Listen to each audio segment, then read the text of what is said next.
Big fish, little fish. Eel is shaped just like a snake. He's long and very wiggly. Yellowfish is short and sweet. She's beautiful and giggly.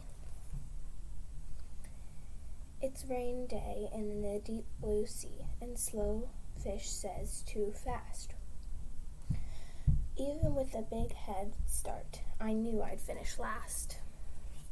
Swordfish says, you cannot hide. Watch out, I'm coming in. Hammerhead sneaks out in the back, then grins a playful grin.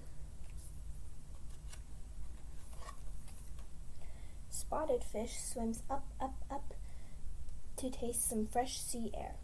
Big striped fish dives down, down, down to see who's hiding there.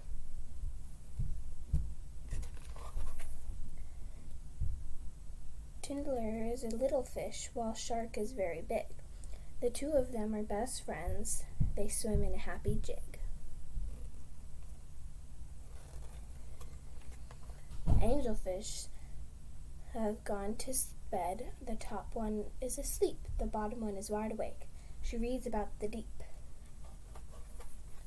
Poor redfish is all alone. He's feeling rather sad. Until some happy friends appear and everyone is glad. Surprise!